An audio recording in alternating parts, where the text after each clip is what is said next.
I swear I didn't mean to look at her like that until she walked in wearing that dress. It was a Sunday afternoon, the kind where time moved a little slower, the kind of day made for doing nothing in particular. I was sitting in the kitchen, flipping through my phone, half watching the way sunlight slipped through the curtains, throwing long golden stripes across the countertop. It smelled like lemons, cleaning spray, or maybe her perfume. I wasn't sure yet.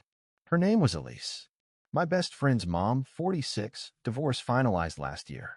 Sharp, kind eyes, always wore her hair up like she couldn't be bothered with vanity, but still somehow looked better than anyone trying twice as hard. She had this quiet, magnetic presence, calm, graceful, like she knew exactly how much space to take up in a room. That day, she came in from the garden carrying a pitcher of iced tea, and I swear the air shifted. She wore a dress I'd never seen before. Soft blue, thin straps, the fabric barely brushing her knees. It wasn't tight. It didn't have to be. It moved with her like it knew her. Sunlight hit her collarbone just right, and for a second, I forgot how to speak. She caught me looking and didn't look away. "You okay, Liam?" she asked, smiling almost innocent. "Almost." "Yeah," I said, voice cracking like some idiot high schooler. Yeah, fine." She poured a glass of tea and slid it across the table to me, her fingers brushing mine. Light touch, no accident. Not this time. We sat in silence for a moment. The ice clinked in our glasses. A breeze slipped through the open window, lifting the corner of her dress just a little. Just enough. My heart was beating too fast for no good reason. "I think you've grown up," she said quietly. I laughed awkward. Thanks." "No, I mean it." Her eyes met mine. Level, unflinching. "You're not a kid anymore." There it was. A simple sentence, but it hit me hard. She wasn't talking about college or jobs or anything like that. She was saying she saw me differ. Evidently that something had shifted, and she wasn't looking away now. "I probably shouldn't say that," she added almost to herself. "Sorry." She turned, started to busy herself with something in the fridge, but I saw the flush creep up her neck. I saw her pause for half a second too long. I knew she meant every word, and I didn't want her to take them back. "Elise," I said. It was the first time I'd said her name out loud in weeks. Usually, it was just Mrs. Carter or nothing at all. She didn't turn around. "I've noticed you too," I said. Quiet but clear. This time, she did turn. And the way she looked at me, it wasn't shock. It wasn't disapproval. It was knowing, wanting, maybe even relief.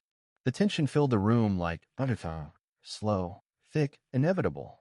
Neither of us moved. Her hand rested on the fridge door. Mine was still wrapped around the sweating glass. Then the doorbell rang. We both froze. Her breath hitched. Her eyes darted to mine. Something unspoken passed between us. Something irreversible. She took one slow step toward the hallway. That dress swaying like a pendulum behind her. And just before she turned the corner, she looked back. Not with guilt, not with fear, but with a question when I already knew the answer to. The doorbell echoed down the hall like a warning bell, and Elise disappeared from view. I heard her voice greet the delivery guy, polite, light, a little too composed. I sat frozen, glass still in hand, pulse still hammering. What the hell was I doing? I'd known Elise since I was 12. She was Ryan's mom. The one who made us grilled cheese sandwiches after soccer practice. The one who picked us up from parties when we got too drunk to pretend we weren't. She was safe, solid, untouchable. But lately, she felt like something else entirely. I heard the front door close, footsteps returning. When she walked back into the kitchen, she didn't look at me right away. She set a small box on the counter, a candle maybe, and smoothed the front of her dress like she needed a distraction. "You're quiet," she said. I didn't answer right away. I was trying to figure out what to say that didn't sound like a line, or worse, like a confession. "You ever feel like—" I started then stopped. She looked at me then, eyes curious but cautious. "Like what?" "Like you're not supposed to want something, but you do anyway. And it messes with your head because you can't decide if it's wrong or just unexpected." She stared at me long and steady, then walked to the other side of the table and sat down. "I felt that way most of my life," she said, "especially when I was married." I wasn't sure she'd ever mentioned him before. Not like that. Not with weight behind it. He wasn't a bad man, just never really saw me. Not as a person, more like a role. Wife, mother, someone to fold the laundry and keep the peace. She looked past me out the window, where the wind was teasing the garden again. After the Devo. Or see, I thought I'd feel free, and I did at first, but it's also lonely. People assume when you're my age, you're done wanting things. That you should just settle into comfort and call it a life. She looked back at me then, and her voice dropped, but I still want things. The words landed in the space between us like a slow, burning fuse. I didn't say anything. I couldn't. My throat was too tight. And then, so quietly, I barely noticed, she reached across the table and placed her hand on mine. Not by accident, not by mistake. Her thumb moved slowly across my knuckles like she'd been thinking about doing it for a long time. Neither of us said a word. I thought of Ryan, my best friend since grade school. What he'd say if he walked in right now. What he'd do. I thought about every moment that had led up to this. The long looks, the silences that stretched too long. The way her voice softened around me in a way it didn't with anyone else. I should have pulled away. Instead, I turned my hand over and laced my fingers through hers. She looked at me then. Really looked not like a mother, not like a friend, like a woman who hadn't been seen in a long time. And in that look, I knew we were already too far in to turn back. Liam, her voice was barely above a whisper, but it snapped me out of the daze. I pulled my hand back too fast. I shouldn't have done that, I said. My voice sounded distant, like it belonged to someone else. This is messed up. She didn't argue. Just looked down at her lap, hands folded tight. I know, she said. Believe me, I know. The air between us was thick now, electric and wrong and right all at once. I stood up, pacing, heart thudding like it wanted out of my chest. My brain kept flashing images. I couldn't stop. Her smile, her hand on mine, the way her eyes had softened like I was the first person to really see her in years. And then the front door opened. I froze. Elise stood up so fast her chair scraped the floor. Mom. A voice called out. Ryan. __, my heart dropped. I looked at Elise. Her face had gone pale. She put a hand on her chest like it could calm her racing heart. But it was no use. He came into the kitchen seconds later, backpack slung over one shoulder, grinning like it was just another day. Hey man, he said when he saw me. Didn't know you were here. Yeah, I said quickly. Just stopped by? He gave his mom a kiss on the cheek. She smiled like nothing had happened, but it wasn't the same smile. Had to come back for my charger, he said, tossing his bag on the floor. Totally forgot it last night. Elise moved to the sink, hands shaking just enough for me to notice. She turned on the water and pretended to wash a dish that wasn't dirty. I could feel the heat crawling up my neck, and it wasn't from the weather. Ryan leaned back against the counter and looked at me. You good? Yeah, I said. Way too fast. Just tired. You should crash. Stay for dinner. Mom's making that lemon chicken tea. Elise, I said, too formal, too deliberate. I should go. Thanks for the tea. She glanced at me. I sharp for a split second. A warning, a question, or maybe regret. I turned to leave, but Ryan stopped me. Oh, dude. Hold up, he said, digging in his bag. I forgot to give you that flash drive from the studio. It's in here somewhere. I waited at the door, mind racing, and then I felt it. A presence behind me. I turned my head slightly. Elise had followed me into the hallway. Her voice was low. Careful. You can't come here when he's around. Not like this. I wasn't trying to. I know, she said. But it's already changing things. Her hand brushed mine again. Just for a second. Just long enough to remind me what we weren't supposed to want. Liam, she said, I searching mine. This doesn't go anywhere good. I wanted to say she was right. I wanted to say I'd walk away instead. I leaned in just a breath away from her lips. And then Ryan's voice called from the kitchen. Found it. We jumped apart. She stepped back, expression shattered. I stepped into the doorway, pulse hammering, and nothing had ever felt more dangerous or more real. I couldn't sleep. Not after that day. Not after her hand brushed mine like it meant something, because it did. Not after almost leaning in. Not after feeling her breath on my skin and knowing exactly how close I was to crossing a line I could never walk back from. I told myself it was over, that I'd ignore it, that I'd avoid her. But a week later, I was standing at her front door again. No invitation. No reason, just need. I knocked once. My chest was tight, palms sweaty. I nearly turned and left. Then the door opened. Elise stood there in jeans and a simple white tee, Hair down, barefoot, not dressed up, not playing coy, just her. Real. And somehow that made it worse. Liam, she said, blinking like she wasn't sure I was real. What are you doing here? I don't know, I said. She stepped aside. You should come in. I did. Quiet. Careful. Like walking into a memory I didn't want to ruin. We stood in the living room, not touching, not speaking. And then she broke. This is killing me, she said, voice cracking. You're Ryan's best friend. You're 23. This should not be happening. I know, but I think about you more than I wanted to admit. She turned away, breathing hard, hands on her hips. I should have left. I should have let her have the space to breathe. But something in me snapped. You think I don't feel it, too? I said louder than I meant. You think I can sleep? Eat? I can't even look at him without feeling like I'm lying. She turned. Her eyes were glassy. Wild. Then why are you here, Liam? I stepped closer. Because I've tried staying away and it doesn't work. Because I want to forget you and I can't. Because I see you everywhere, even when I close my eyes. She shook her head like she couldn't bear it. Like it hurt to hear. I'm not good for you, she said. I'm older. I have baggage. And if he ever found don't. I said, don't talk about him right now. Her lips parted like she was going to protest. But she didn't. Instead, her eyes locked on mine, full of fire and fear and something too deep to name. I reached out slow, cautious, and touched her cheek. She didn't pull away. My thumb traced the line beneath her eye. Her hand found my wrist, not to stop me, but to hold me there. We stood like that, suspended in a breath that felt like it could go on forever. I want you, I said.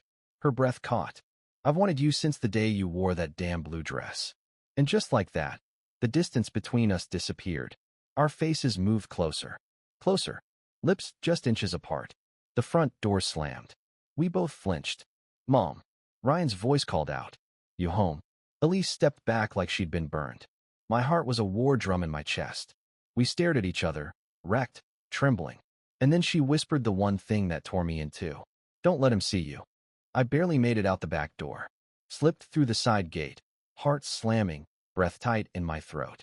Elise stayed behind, pulling herself together for her son like nothing had happened, like we hadn't almost ruined everything on her living room rug. I told myself I'd lay low, that this had to stop, but I didn't even make it 24 hours. The next night, I got a text from Ryan. We need to talk. No emojis, no context, just that. My stomach dropped. When I got to his place, he was already waiting outside, pacing. He didn't look angry. He looked confused. Hurt. I saw you, he said. The second I stepped out of my car. I froze. Saw me what? Don't underscore me, man. His voice cracked. Yesterday at my house, through the kitchen window. You and my mom. I opened my mouth, but nothing came out. He laughed, but there was nothing funny in it. I thought maybe I was crazy. Maybe I imagined it. So I asked her, silence. She didn't deny it. Everything inside me collapsed. I didn't mean for it to happen. I started, but he cut me off. When? How long? Why? I tried to explain to say there wasn't some plan that it just became. But every word sounded pathetic. There was no version of this that didn't make me look like a traitor. You were supposed to be my best friend, he said, voice trembling. You slept at my house. You called her Mrs. Carter. We didn't. I hesitated.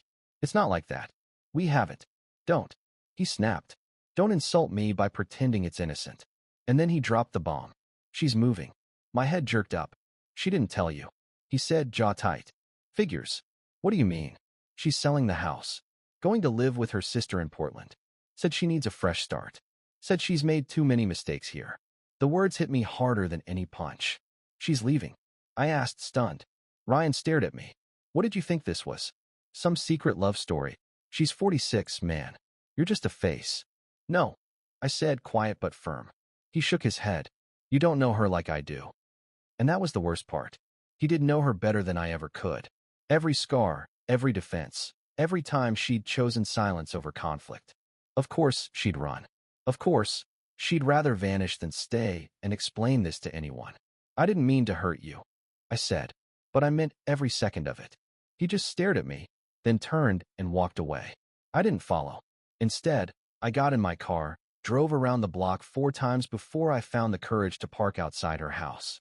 Her lights were off. No answer when I knocked. Then I checked my phone. One new message from Elise. Don't come back, please. And that was it. Not goodbye. Not I'm sorry. Just please. Like she already knew if I walked through that door again, she wouldn't be able to stop me. I stood on her porch for too long. My hand hovered over the doorbell, heart pounding like it was trying to drag me backward. Her message echoed in my head. Don't come back, please. But I was already here. I pressed the button. No answer. I knocked. Still nothing. Finally, I stepped back, ready to leave when the door creaked open. Elise stood there barefoot again, wrapped in an old cardigan like she hadn't slept. Her eyes were red, face bare. No mascara, no games, just her. You shouldn't be here, she said, voice. I know, I said. But I had to be. She leaned against the frame like she needed it to stand. I told Ryan I was leaving, that it was over. I thought that would stop this. Did it? I asked. She looked at me, lips tight, chin trembling, then shook her head once. No. We stood in silence. Every breath felt loaded. Fragile. I can't be the woman who ruins things, she whispered. Not for him. Not for you. You didn't ruin anything, I said. This wasn't planned. It just happened. And now I can and feel it.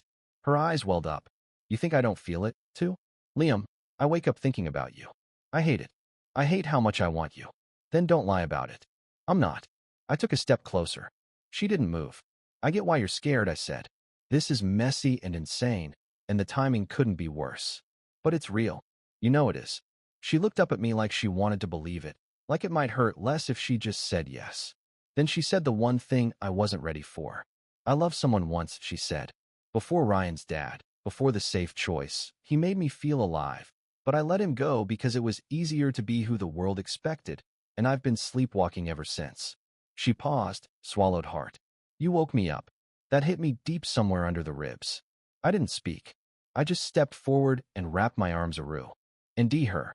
She folded into me like she was breaking apart. No kiss. No heat. Just two people trying to hold on to something before it slipped. I'm still leaving, she whispered into my chest. I need to. I nodded slowly. Okay, but I want to see you once more just as us. Before I go, we stood there holding each other like the walls could fall, and we wouldn't care. Later, I'd wonder what that meant. Whether we'd meet again, whether this was the beginning or the end. But in that moment, it didn't matter. There was no plan, no promise, just the truth finally spoken. And the way her fingers gripped the back of my shirt like she didn't want to let go. I met Elise one last time before she left. She asked me to come late after Ryan had gone back to campus after the movers had taken the last box. The house felt hollow, stripped down to its bones. No curtains, no framed photos, just shadows of a life she was done carrying. This time, just jeans and a sweatshirt. Simple, quiet. Still, she looked beautiful. I didn't pack everything, she said softly. Some things I just let go of. I helped her take one last walk through the place room by room. The kitchen where we first started losing control. The hallway where I almost kissed her.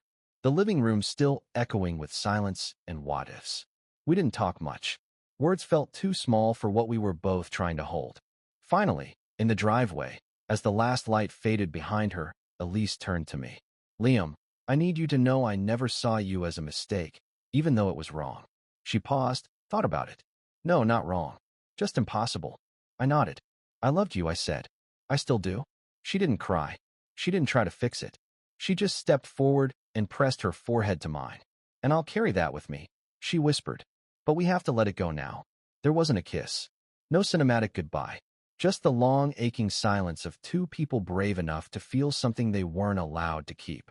She got in the car, pulled out of the driveway. I watched her taillights disappear down the street like the end of a dream I didn't want to wake up from. And that was it. No texts, no calls, just space. I saw Ryan a few weeks later. He didn't bring her up. I didn't either. We talked about work, about music, about anything but her. We weren't the same, but we were trying. And maybe that was enough. As for me, I moved out, got my own place, threw myself into writing, late nights, anything that kept my mind off the ache in my chest. But every now and then, I'd catch a glimpse of a blue dress in a crowd, a laugh that sounded like hers, a moment that made it all rush back. And I'd smile because it happened, because I felt something real, even if it ended. And not everything real gets to stay. Did you enjoy the story? What kind of stories would you like to hear next? Tell me, should it be forbidden love again? A hidden affair? Something darker or something softer?